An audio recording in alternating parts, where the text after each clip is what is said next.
It begins!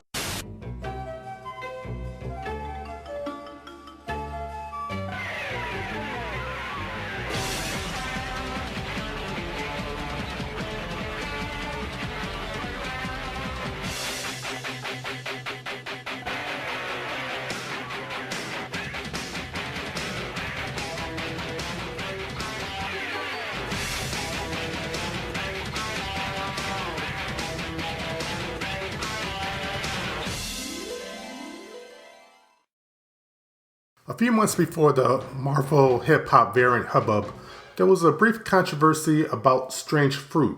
About 15 minutes later, it was forgotten until about a few weeks ago when the book was about to be released.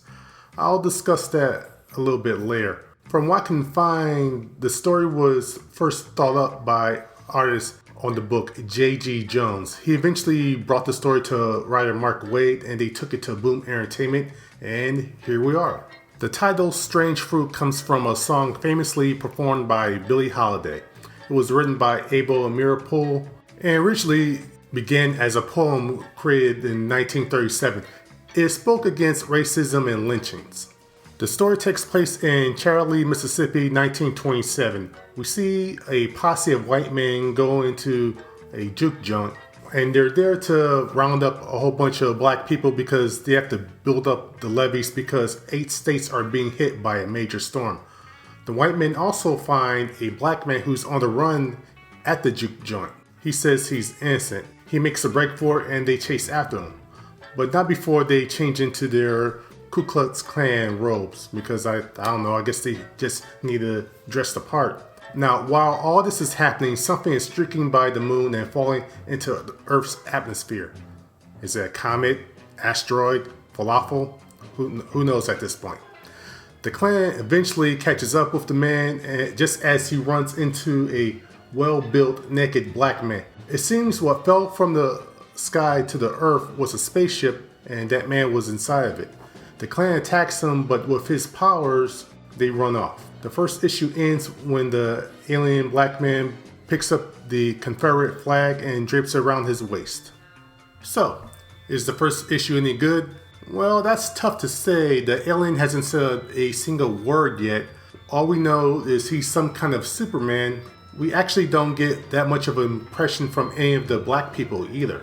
I think maybe only 2 people had any kind of speaking lines.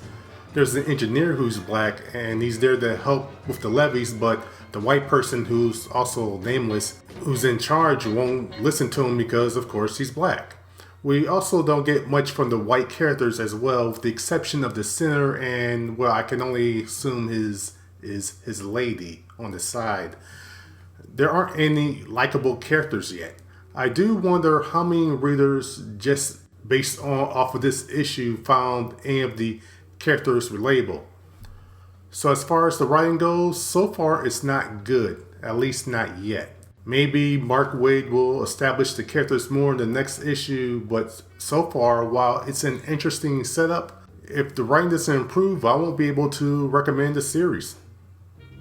Art-wise, it's a totally different matter. The art is great. The interiors are completely painted and they look amazing. I haven't seen J.G. Jones's work in a while, but it's obvious he's been boning up on his painting skills. Every character looks different and has their own characteristics. Plus, I'm really glad that he didn't devolve into caricature. It's really easy when you suddenly draw so much of a particular ethnic group that you over-exaggerate certain, let's just say, bodily features. Also, for the most part, he is able to draw the characters emoting well. Unlike the interiors, the cover isn't painted. It's drawn in a minimalistic style with a heavy emphasis on shading. The cover doesn't give you much of an idea what the story is going to be about, but it does set a good mood. Another thing I noticed is the way each page is visually conceived. There aren't any hard borders around the panels or the word balloons. It doesn't give a storybook feel to the story, but it does help the story visually stand out than it would if the black bars were there. Personally, I thought the controversy was the fact that the appearance of this Superman-like character seemed to be more like the origin of the Milestone Comics' own Superman icon. Instead of taking place in the 1800s, this takes place in the 1900s. Both are black Superman-like characters, like, well, Superman, even though technically Icon turned into a black man because he was an alien that didn't really have any shape, and he was going to turn into the first thing he saw on Earth, even though the first thing he saw on Earth was a black woman, so I don't know how that worked out like that. But no, the controversy is that the focus of this story is on the black experience and it's being told by white creators. The question being asked is, should white creators write about the black experience? This was also a main sticking point with the movie The Color Purple being directed by Steven Spielberg back in the day, but there was a whole lot more to that as well. Maybe I'll get to that one day. But it then turned into, why does it seem that only white writers write about the black experience? Well, that's simple enough. The comic book industry doesn't match the audience that supports it, and they're just stuck in their ways. Look, personally, I don't have a problem with people of different ethnic groups writing about other ethnic groups, as long as the ethnic group that they're writing about has some sort of representation as well, either as writers or artists or editors and so on. Because there is a general lack of representation, especially on the writer side of things.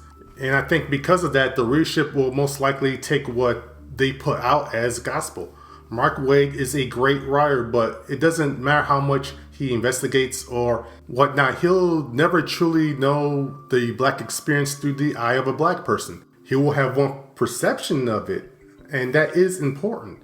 What is also important is to have other black writers write about black characters as well, and not just having white writers do it.